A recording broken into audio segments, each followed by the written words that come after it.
제가 나중에 설교 끝날 때 박수 쳐주십니까? 찬양 끝나고 나니 박수 쳐주시는데.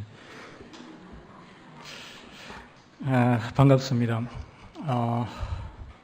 오래간만에 뵙는 분들이 많이 계시는데, 다른 분들은 잘 모르겠고, 다 아시는데, 맨 앞에 우리 지영이 앉아 있으니까 반갑고 참 좋습니다.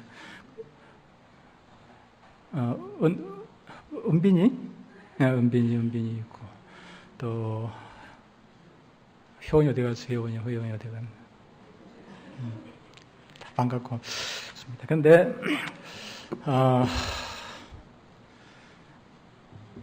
저희 교회 마당에 들어가면은, 화분을 많이 갖다 놨습니다. 화분을 갖다 놨고, 물을 제가 주고, 또 가꾸고 그렇게 했는데, 전에 제가 하늘에 있을 때는 앞에 화분이 많이 있고 또 화분 관리를 이렇게 사모님이나 하시는 걸 보면서 그냥 꽃 예쁘다고만 생각했습니다. 이쁘다 생각해요. 제가 우리 교회가 작다 보니까 화분 관리할 사람 아무도 없습니다. 제가 다 합니다. 제가 물 주고 잡초도 뽑고 벌레 있으면 벌레도 잡기도 하고 약도 치기도 하고 어떨 때는 비료를 주기도 하고 저희가 안 되면 비료를 주기도 하고 지극정성으로 성도들이 많으면 화분에 신방 갈 일이 없습니다. 화분에 신방 갈 일이 없는데 성도들이 별로 없으니까 화분에 신방을 많이 갑니다. 매일 화분한테 신방을 가고 그렇게 하지요.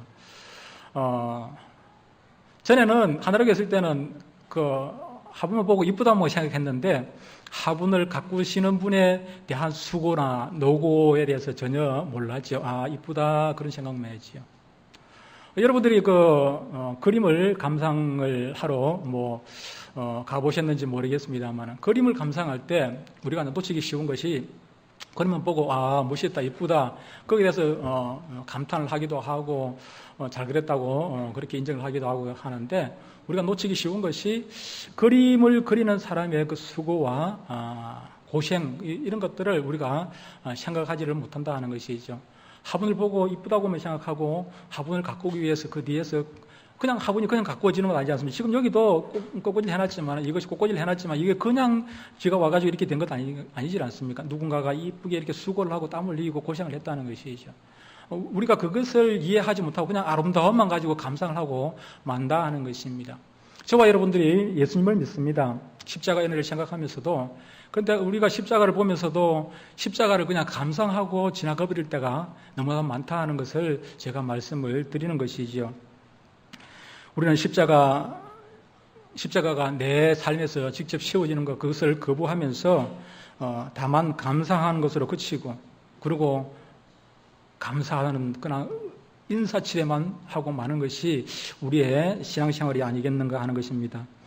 십자가의 고통과 고난은 우리의 삶에 십자가를 거부하지 아니하고 내 삶에 직접 그것을 체험하고 체득하는 데서 그것이 비로소 이루어지는 것이라고 할 수가 있을 것입니다.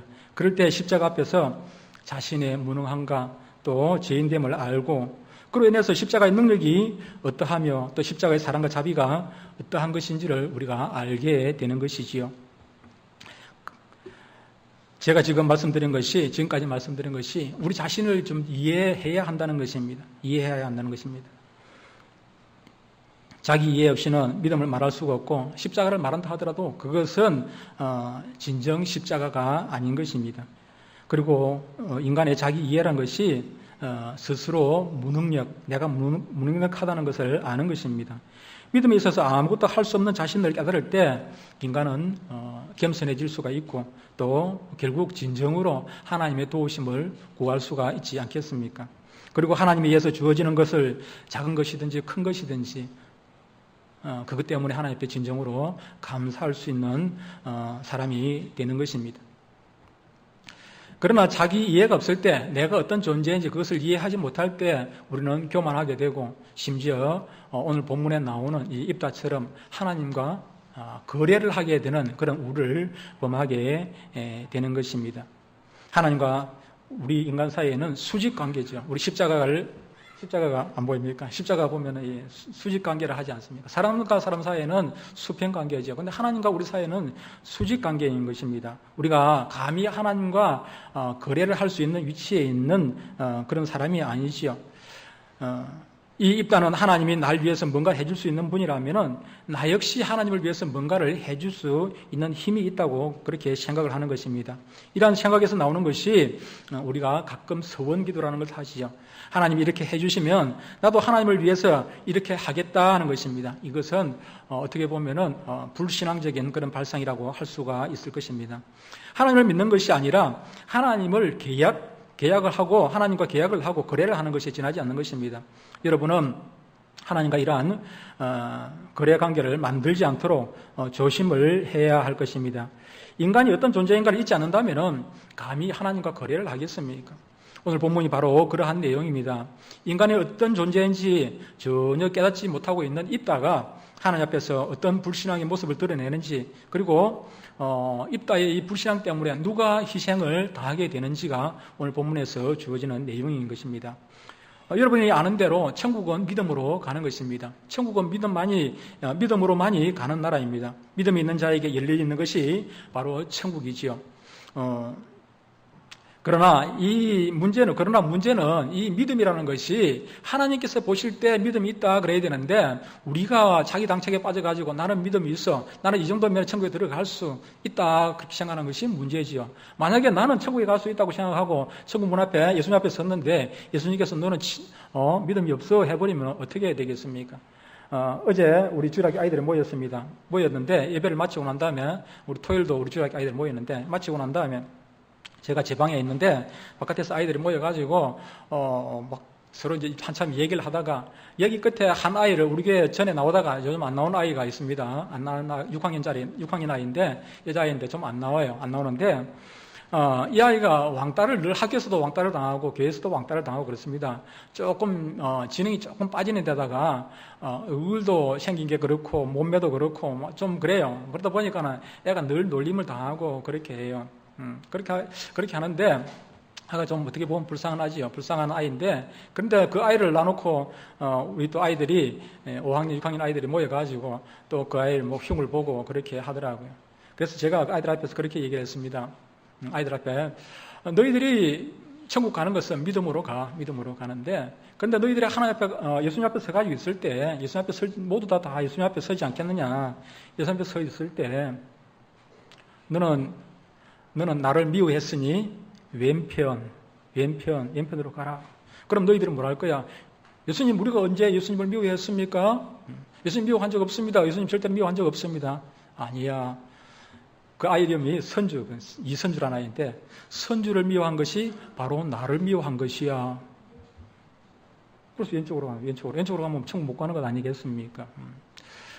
그래서 그 아이들이 심각하게 좀 받아들이더라고요. 그 하니까 더 이상 입이 그냥 조용하고 그냥 아이들이 심각하게 받아들여요. 그렇습니다. 이 믿음이라는 것이 내가 믿음이 있다고 결정해가지고 천국 가는 것이 아니라, 예수님께서 보실 때, 심판주가 보실 때 믿음이 있다고 인정을 해야 천국 가는 것이지요. 10년을 다니고 20년을 다니고 평생을 교회 다니고 11조 수십만 원씩 수백만 원씩 하고 교회에서 성가대하고 주일학교 교사하고 했다 할지라도 그것 가지고 천국 가는 건 아니질 않습니까? 그것은 믿음하고 아무런 상관이 없는 것입니다. 그것 가지고 믿음 판단할 수 없어요. 이 믿음이라는 것이 이렇게 자기 당착에 얼마든지 빠질 수 있다는 것입니다. 가장될 수가 있다는 것이지요. 하나님이 원하시는 믿음이 아닌 것이 믿음의 자리에서 참 믿음으로 여겨지는 그런 오류가 얼마든지 있을 수 있는 것입니다. 믿음이 아닌 것을 믿음으로 붙들고 있다면 결국 진정한 생명에서 멀어질 수밖에 없기 때문입니다. 그래서 본문에 등장하는 입다의 믿음 없음이 어떤 것인가를 말씀을 드리고, 오늘 우리 자신들에게 그러한 모습이 있는지, 입다처럼 그런 불신앙적인 요소가 있는지 그것을 한번 살펴보자는 것입니다. 30절, 31절을 보면은 그가 여호와께 서원하여 이르되 주께서 과연 암몬 자손을 내 손에 넘겨주시면 내가 암몬 자손에게서 평안히 돌아올 때 누구든지 내 집 문에서 나와서 나를 영접하는 그는 여호와께 돌릴지니 내가 그를 번제물로 드리겠나이다 라고 이렇게 말씀을 얘기를 합니다. 이 입다가 하나님 앞에 서원을 한 것이지요. 일단은 여호와께 서원하기를, 하나님께서 지금 이스라엘과 암몬과 전쟁이 있었죠. 전쟁이 있는데 입다는 원래 이게 기생 출신입니다. 자기 어머니가 기생이에요. 그래서 쫓겨갔다가 나라가 어려우니까 입다를 다시 우리의 좀 군대 장관이 되어달라고 모셔온 것입니다. 모셔왔는데, 그래서 암몬과 전쟁을 하러 나가게 됩니다. 전쟁을 하러 나가면서 하나님 앞에 이제 서원 기도를 합니다. 하나님, 과연 내가 이 암몬과 전쟁을 해가지고 이길 수 있도록 하나님께서 도와주시면은 그 보답으로 내가 돌아와가지고 내가 돌아올 때 나를 제일 먼저 맞아주는 영접하는 그 사람을 하나님 앞에 제물로 바치겠다 하는 것이지요. 이것이 바로 입다의 불신앙적인 요소라고 하는 것입니다. 하나님과 인간은 수직관계입니다. 수직관계는 거래를 할 수 있는 대상이 결코 아니라는 것입니다. 다만 위에서 주어지는 것, 하나님께서 주시는 것을 우리가 감사히 받을 뿐이지 하나님 앞에 감히 우리가 거래를 할 수가 있겠습니까? 감히 위에 계신 분에게 당신이 나에게 이렇게 해주면 나도 당신에게 이렇게 하겠다 하는 말은 할 수가 없다는 것이지요. 가령 정성집 하인이 그 집 딸을 좋아했다고 합시다. 그래서 정성한테 찾아가가지고 만일 대감마님께서 저를 사위로 삼아주신다면은 제가 대감마님께 좋은 옷을 해드리겠다. 돈을 얼마를 드리겠다. 이런 계약을 할 수가 있겠습니까? 만약에 그 집에 하인이 있다면, 종이 있다면 종이 가진 모든 것들 다 주인의 것이지 않겠습니까? 그런데 하나님께서 저와 여러분도 마찬가지입니다. 하나님께서 필요하시면은 저를 불러가실 수도 있고 여러분을 불러가실 수도 있고 여러분의 재산을 가져갈 수도 있고 필요하면 뭐든지 하나님께서 그냥 쓰시면 되는 것이지 여러분하고 저하고 우리 사이가 하나님과 거래를 하실 분이냐 그 말이죠. 하나님은 우리의 거래 대상이 아니라, 거래 상대가 아니라 우리는 하나님의 소유밖에 되지 않죠. 마찬가지로 하나님 우리에게 필요한 것이 무엇이 있겠습니까? 우리의 도움을 필요한 것이 무엇이 있겠습니까? 이따가 가장 먼저 자신을 영접하는 사람, 그 사람을 번제로 하나님 앞에 제물로 바치겠다 했지만은 하나님이 과연 사람의 생명을 필요로 하시겠느냐 하는 것입니다. 입다는 하나님의 생각을 하는 것이 아니라 자신의 입장에서 사람을 제물로, 그것도 가장 먼저 영접하는 자를 제물로 바친다 하면은 하나님께서 그것을 기뻐하시고 내가 그를 정성을 하나님께 드리겠다는 것이죠. 그러면 하나님께서 기뻐하실 것으로 생각했기 때문에 이런 일을 저지른 것입니다. 이것이 곧 하나님 앞에서 인간이 어떤 존재인가를 이해하지 못했기 때문에 사람을 제물로 바치겠다는 헛된 서원을 하게 된 것입니다. 사실 서원이라는 것은 인간이 하나님에게 할 수 있는 것이 결코 아니라는 것입니다. 인간의 모든 삶은 하나님께 붙들려져 있습니다. 이 세상에 누구 한 사람도 하나님을 이길 수 있는 사람이 누가 있겠습니까? 하나님 손밖에 머무를 수 있는 사람은 단 한 사람도 없는 것입니다. 하나님에 의해서 인도되어지는 것이 인간의 삶이며 인생인데도 불구하고 인간 편에서 이렇게 해주시면은 이렇게 하겠다는 것은 결국 자신의 인생은 자기가 원하는 대로 되어지는 것으로 여기고 있다 하는 그런 증거가 되지 않겠습니까? 그래서 예수님은 마태복음 5장 우리가 잘 아는 대로 산상보훈에서 하늘로도 땅으로도 예루살렘으로도 맹세하지 말고 심지어 우리의 머리로도 맹세하지 말라 그렇게 말씀을 하셨습니다. 머리털을 희게 하고 검게 하는 그것도 하나님의 서간이지 우리가 염색을 잠시 한다고 해가지고 잠시는 검게 보일 수가 있고 어떻게 갈색으로 보일 수가 있겠지만은 우리 머리털을 완전하게 변화시킬 수 있는 것도 아니라는 것입니다. 우리는 머리털 하나도 검게 하고 희게 할 수도 없는 그런 존재가 무엇을 가지고 하나님 앞에 맹세를 하겠느냐 그러면 머리털 하나도 하나님의 소유라는 것입니다. 내가 가지고 네가 그걸 맹세를 두고 맹세를 하겠느냐 그 말이죠. 우리는 맹세할 것이 하나님 앞에 맹세할 것이 아무것도 없는 것입니다. 이렇게 모든 것이 하나님의 소관이라면 감히 인간이 어떻게 하나님 앞에 맹세를 할 수가 있겠습니까? 그렇기 때문에 입다가 하나님 앞에 어떻게 하겠다 하는 서원을 한 것은 모든 일이 하나님의 손에 있음을 생각하지 아니하고 한 일이다 하는 것이죠. 아마 입다 생각으로는 성경에 나와 있는 건 아닙니다만 입다 입장에서 생각하기는 서원할 때 자신을 제일 먼저 마중 나오는 사람이 자기 딸이라고 꿈엔들 생각했겠습니까? 자기 딸이 나올 것이라고. 아마도 생각하기에 제일 먼저 우리가 객관적으로 생각할 때 먼저 마중 나오는 사람이 대문을 열고 먼저 영접할 사람이 누구겠습니까? 자기 집에 하인들 아니겠습니까? 그래서 입다가 생각하기로는 하인들 중에 누가 한 사람 그냥 제물로 바쳐줘도 하나도 아까울 곳이 없다고 입다는 그렇게 생각을 했을 것입니다. 그러나 일어난 상황은 입다의 의도와는 전혀 달랐습니다. 입다가 승리하고 돌아왔을 때 가장 먼저 자신을 영접한 자는 다름 아닌 자신의 무남 동료 외동딸이었다 하는 것입니다. 비록 외동딸이 아니라 딸이 10명, 20명 있다 할지라도 그 중에 한 명인들 원통이 하지 아니하고 아깝지 않을 부모가 누가 있겠습니까? 말할 수 없는, 아비로서 말할 수 없는 고통을 당하게 되는 것이지요. 더군다나 무남동료 외동딸이라면 입다로서는 무척 사랑하는 그런 딸이었을 것입니다. 이러한 입다의 마음이 잘 나타나 있는 것이 오늘 본문 35절입니다. 입다가 이를 보고 자기 옷을 찢으며 이르되 어찌할꼬 내 딸이여 너는 나를 참담하게 하는 자요 너는 나를 괴롭게 하는 자 중에 하나로다. 내가 여호와를 향하여 입을 열었으니 능히 돌이키지 못하리로다. 이렇게 말씀을 합니다. 이 자기 옷을 찢을 정도로 이 입다는 고통 가운데 있었다는 것입니다. 자신의 잘못된 서운으로 인해서 결국은 딸이 죽게 된 것을 생각할 때 어찌 참담하지 않겠습니까? 그건 누구나 자식을 가진 부모라면 누구나 다 이해할 수 있는 상황인 것입니다. 결국 입다의 딸은 입다의 잘못된 신앙으로 인해 가지고 결국 죽게 된 것입니다. 이것을 보면은 하나님께서 입다에게 암몬 자손을 붙이신 것은 입다의 불신앙이 무엇인지를 깨닫도록 하기 위해서 의도적으로 그렇게 하신 것이 아닌가 하는 것을 우리가 생각할 수가 있습니다. 36절에 보면은 딸이 그에게 이르되 나의 아버지여 아버지께서 여호와를 향하여 입을 여셨으니 아버지의 입에서 낸 말씀대로 내게 행하소서. 이는 여호와께서 아버지를 위하여 아버지의 대적 암몬 자손에게 원수를 갚으셨습니다라고 이렇게 말합니다.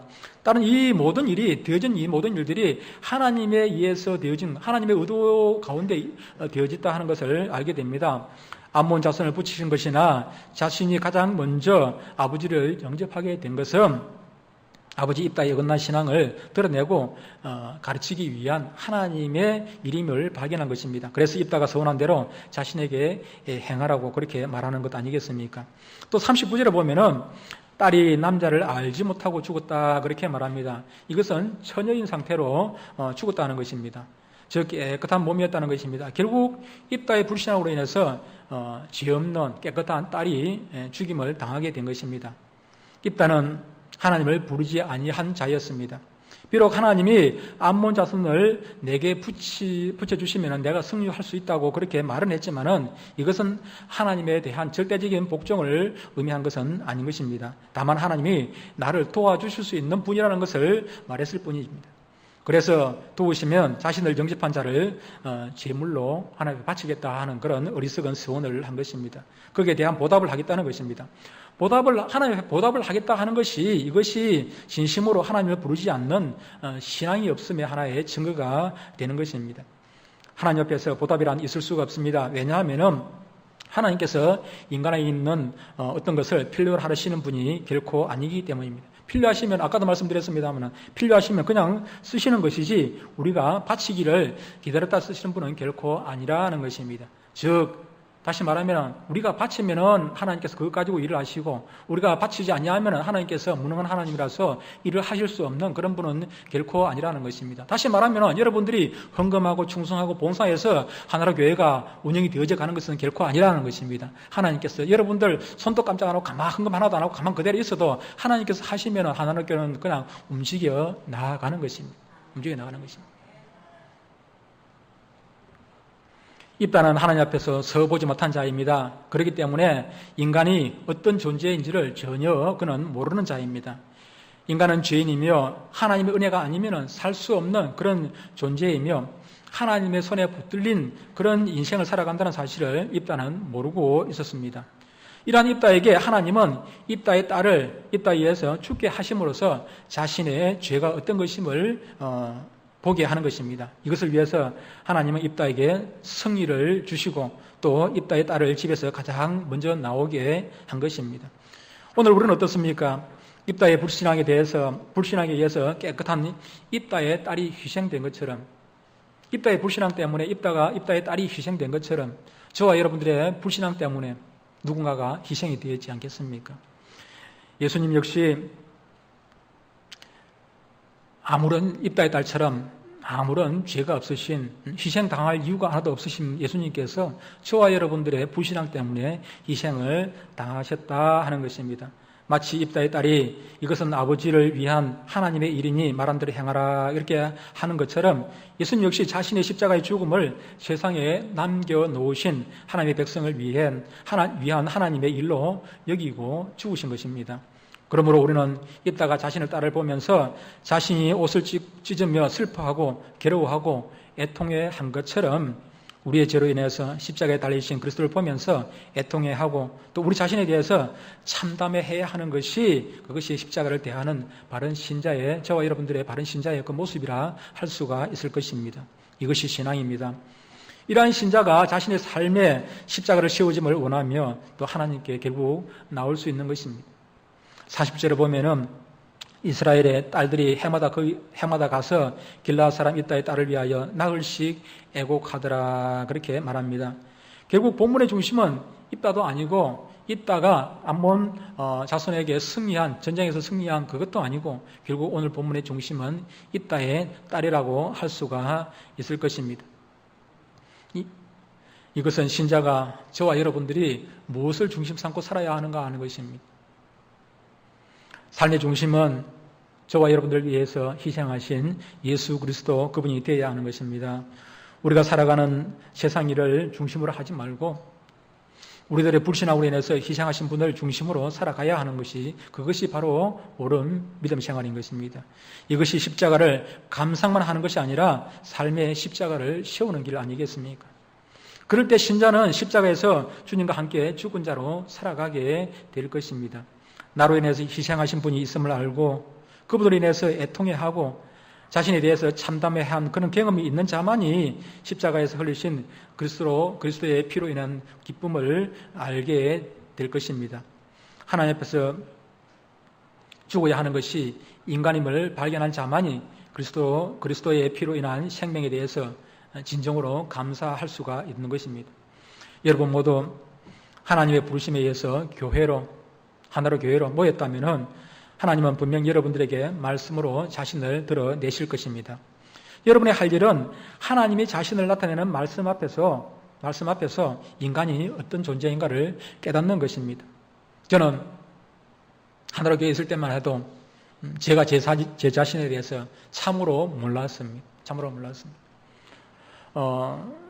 주일학교 설교하는 것 그것만으로 나는 정말로 많이 하나님 앞에 충성하고 봉사하는갑다 나름대로 생각했습니다. 교회를 개척해놓고 보니까는 그동안에 내가 믿음 생활 헛것했구나 그런 생각을 깨닫게 되었지요. 내 의지로 할 수 있는 것이 아무것도 없다는 것을 나도 깨닫고 난 다음에는 목회가 그렇게 즐겁고 기쁘고 행복할 수가 없었어요. 처음에는 그것이 한 사람 안 오면 차라리 낫는데 왔다가 가니까는 그것이 얼마나 힘이 들었고 얼마나 괴로운지 모릅니다. 그런데 이제 세상 말로 좀 도 같았습니다. 그래서 이제 조금 이제 한 단계 넘어가고 지금은 한 영혼이 왔다가 그냥 돌아가는데 제가 그냥 아무 감각이 없겠습니까만은 그러나 제 잘못이 있다면은 해결을 하지요. 며칠 전에는 오늘 주일이고 지난 주일 그 앞에 지난 토요일 날인데 토요일날 우리 주일학교 보조교사가 한 명 있습니다. 보조교사가 있는데 신앙이 별로 없어요. 없는데 이 세례도 안 받고 나이는 올해 22살인가 그런데 여청년인데 천바지 수석입니다. 태권도는 얼마나 잘하는지 모릅니다. 그래가지고 딱 남자 같아요. 여자아이가 남자 같은데 경찰 시험 2번 치고 떨어졌다가 그냥 포기하고 말더라고요. 그런데 교사 할 만한 그런 능력이 있어가지고 주일학교 보조교사, 세례도 안 받았으니까 정교사는 안 되고 보조교사 시켜놓은 것은 아니고, 교회에 조금 나올 어떤 구실을 주려고, 교회에 나오는 구실을 주려고, 그렇게 이제 주일학교 교사 주일학교 좀 도와달라고 부탁을 한 것이죠. 근데 이게 주일학교 아이들 좀 안 나오는 애들 좀 나올 수 있도록 도우는 그런 역할을 하는 것이 아니라, 나오는 애들까지 못 나오도록 좀 방해하는 그런 역할을 하는 거예요. 얘가 그냥, 애들이 교회 오면 떠들 수 있지요. 떠들 수도 있고, 왔다 갔다 할 수도 있고, 아이들, 제일 작은 아이가, 우리 교회 나오는 애들 중에서 제일 작은 아이가 4살짜리가 나와요. 엄마도 교회도 안 나오는데 애만 그냥 교회 보내요. 교회 아부라고 그냥 보내는 거라. 자기 집에 있으면 귀찮으니까 그냥 교회에 보내가지고 좀 놀다 오라고 보내죠. 그런데 애가 조금 왔다 갔다 하고 떠들고 이러면은, 그냥 뭐 협박을 하고 그냥 공갈을 하고 막 그냥 뭐라 그러니까 애가 겁이 나가지고 막 눈치가 그냥 뭐 이상한 거예요. 그래가지고 지난주 토요일 날 제가 데리러 갔습니다. 차를 세워놓고 보조교사라도 지가 애 데리러 가야 되는데 데리러 가지도 않고 차 세워놓고 제가 이제 지금 조수석에 앉아 있고 내가 내려가지고 애를 데리고 내려옵니다. 애들 데리러 올라가니까는 이 아이가 뭐라는 게 아니고 그 보조교사 이름이 김은주인데 그 남자아이가 자기 위에 누나들이 있는데 언니 그래요. 언니라 그래요. 언니 왔어요 라는 거라. 언니 왔어요. 왔다 그런 게 에이 뭐 그냥 막 짜증을 내는 거야. 그래. 그 아이는 6살인가 그런데 6살 남자아이인데 에이 하고 뭐 그냥 불평을 하더라. 그래요. 언니가 너한테 얼마나 잘해주는데 그냥 꼬아가지고 데리고 왔습니다. 데리고 왔는데 차에 앉자마자 뭐 아이가 막 또 막 완전히 애를 갖다가 막 잡는 거예요. 이제 6살짜리밖에 안 된 애를 갖다가. 그래, 겁을 주고, 애가 막 완전히 공포 분위기를 딱 조성을 해가지고, 애가 그냥 딱, 쫙 이래가지고, 그냥 차 뒤에 앉아. 그래가지고 다시 이제 내 옆에 왔어요. 이 조수석에. 다시 이 이제 은주라는 청년이 왔어요. 와서, 애가 지금 너 때문에 겁이 나가지고 교회를 안 올라간다. 내가 겨우 꼬아가지고 데려왔는데, 그렇게 겁을 주면 되나? 교회 안 올라간다. 이러니까. 뭐라는 게 아니고, 교회 나오기 싫으면 나오지 말라 하지. 이러는 거예요. 그러니까 제가 욱하는 성질이 좀 있어요. 아무리 청년이라도 막 욱하는 성질이. 나는 너보다 쟤가 더 좋아. 내한테는 너보다도 쟤가 더 중요해. 이랬거든요. 그러니까 얘가 막 그냥 올라오더라고. 그래가지고 오늘 교회를 안 나왔어요. 그래서 내가 왜 말을 그렇게 했을까? 왜 말을 그렇게 했을까? 나는 내가 참 좋아. 그렇지만 너도 좋지만은 쟤도 참 좋거든. 내가 이리 말했으면 얼마나 좋았겠습니까? 참 지혜가 부족해요. 내가 막 성질이 나가지고 나는 너보다 쟤가 더 좋아, 더 중요해 이랬더니만 그냥 막 교회를 안 나왔어. 지 안 중요하다고. 그래가 내가 미안하다고 문자를 보냈습니다. 또 교회를 안 나오는데 마음이 아프잖아요. 문자를 보내가지고 내가 미안한데 그렇지만은 교사라는 건 아이들 위해서 교사가 있는데 나오든 말든 관심이 없고 나오기 싫으면 나오지 말라 하지. 그러면 그런 말이 어디 있노? 그래서 내가 그렇게 한 말인데 이해해라. 한 달만 딱 쉴게요. 한 달만 쉬겠다는. 그래서 마음 좀 상해가지고 한 달 후에 나오겠다는 게. 그래서 뭐 안 나오겠다는 건 아니고 한 달 후에 나오겠다 하니까는 놔뒀습니다. 놔뒀는데. 어쨌든 그렇습니다. 우리가 신앙이 들어가지 않냐면은 내가 뭘 한다고 생각할 수가 있어요. 할 수가 있어요. 제가 교회가 별로 부흥도 하지 않고 아이들만, 꼬맹이들만 콜레기만 자꾸 나오고, 콜리 애들만 나오는데, 장년부가 어른들이 별로 안 나오니까 힘이 들잖아요. 어디 가면은 요즘 몇 명 나옵니까? 자꾸 물어서 하기나 하고, 물어서 하면 대답하기도 좀 곤란하고, 여전히 10명 나옵니다. 11명 나옵니다. 13명 나옵니다. 뭐하러 자꾸 물어서 하기나, 한 명 갖다 주든지, 줘놓고 묻든지. 그런데 제가 스트레스 되잖아요. 물으면. 개척기 하고 나면 자꾸 물어본단 말이에요. 요즘 어떻습니까? 요즘 돈 좀 떨어졌습니까? 이런 걸 묻든지, 사람 나온 거 바로 묻는지 모르겠어요. 돈 떨어졌으면 돈이나 보태주고 이러면 될 텐데. 그래가지고, 제가 막 스트레스를 엄청 안 받습니까? 스트레스 받아가지고 제가 교회를 목 좋은 데도 옮기려고 생각을 해봤습니다. 그 자리는 목 좋은 데가 아니거든. 초등학교 발 앞에 어른들은 다니질 않아요. 애들만 조금 왔다 갔다 하고, 애들도 아침에 등교 시간, 학교 시간 그때 말고는 조용해요. 거기는 조용해요. 조용하거든. 그래서 어쨌든 교회가 되려면 사람이 왔다 갔다 해야 되지. 그래서 목 좋은데 아파트 딱 있고, 근데 이제 좀 큰 돈 마련해가지고 한번 해보고, 전세라도 한번 들어가 볼까 싶어가지고 기도를 했어요. 기도를 했더니 하나님께서 뭐라고 말씀하시나 하면은 기도를 하는데 저한테 감동을 주셔요. 그 자리는 네 안 가도 아무래도 할 수 있는 데다. 그 자리는 네 안 가도 누가 가도 그 교회 잘 된다는 거예요. 그 자리 목 좋은데 네가 안 가도 누구든지 하면 되는데 네가 뭐하러 가려고 하는.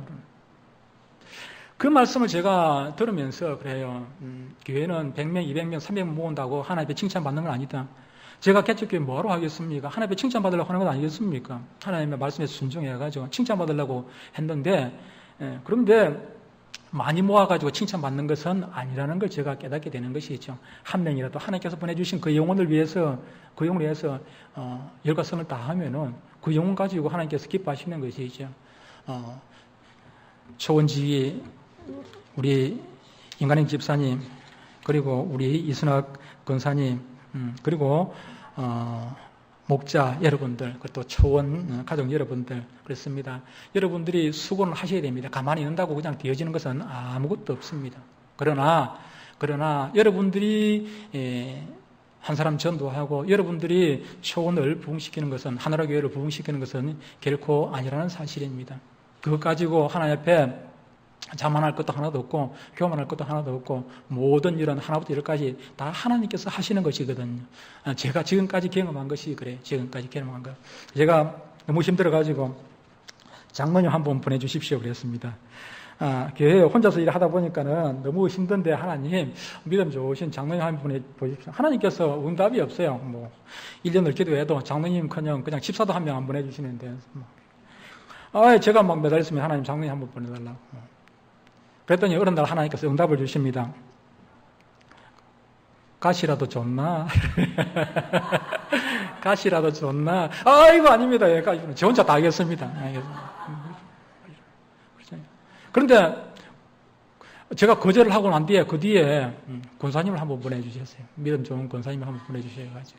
그래서 제가 얼마나 권사님이 헌금을 많이 하고 그런 분은 아닌데 저를 위해서 기도해 주시고 또 권사님이 많이 약해요. 오늘도 교회를 못 나오셨어요. 못 나왔는데 오늘 설교하고 상관없는 얘기를 조금 하겠습니다. 오늘 설교를 준비를 하면서 제가 그 권사님이 많이 힘들어 하거든요. 오늘 이제 요구하고는 다른 거니까, 다른 건데, 제가 힘든 사람에게 위로가 되는 그런 말씀이었어요. 위로가 되는 말씀이어서, 권사님이, 그 권사님이 남편은 안 나오고, 남편은 저 서울에서 지금 사업을 하고 계시는데, 빌라가 아니고, 뭐라 그러죠? 좋은 데서 놀러 다니다 짓는 그런 집을 짓고 이제 지어가지고 팔고 그렇게 하는 데인데 요즘 그게 아예 요즘 그게 분양이 제대로 안 돼가지고 많이 어려움을 겪고 있어요. 어려움을 겪고 있다 보니까 남편으로부터 이 생활비가 나오다가 요즘 생활비가 안 나오는 거라 너무 힘들어가지고 남편 자신도 먹고 살 길이 없는 거라. 그다음에 권사님이 요즘 식당에 나가세요. 식당에 나가는데 많이 힘들어요. 몸이 많이 약해요. 약을 달고 사는 데다가 거기다가 지난주부터 이 묻집 잡히는 거 있잖아요. 대상포진 와가지고 너무 힘들어 하시는 거예요. 그러니까 온통 힘들어가는 걸 제가 모습을 보니까 너무 저도 안타까워가지고 오늘 위로의 말씀을 하나님께서 주셔서 권사님이 나오셔가지고 이 말씀을 듣고 좀 위로를 받았으면 좋겠다 그런 생각이 있었습니다. 그런데 권사님 결국 안 나오시는 거예요. 안 나오시는. 근데 권사님이 안 나오는 그 순간에 시간은 다 되었고 권사님이 안 나오시길래 안 나오시는데 그 순간에 하나님께서 저한테 감동을 주세요. 아무개 권사한테 서정기 권사님인데 서정기 권사한테 주는 말이 아니라 이 말은 문 목사 너한테 주는 말이다. 제가 지난 한 주간 많이 힘들었거든요. 왜 힘들었냐면은 다른 것 때문은 아니고 조 목사님 때문에 많이 힘들었습니다. 제가 지나고 보니까는 그래요. 평안할 때는 제가 몰랐는데 조영철 목사님을 제가 무척 사랑했던 것 같아요. 조 목사님이 저렇게 누워 계시는데 제가 너무 힘든 거예요. 제가 아픈 것 같이 하나님께 원망을 했습니다.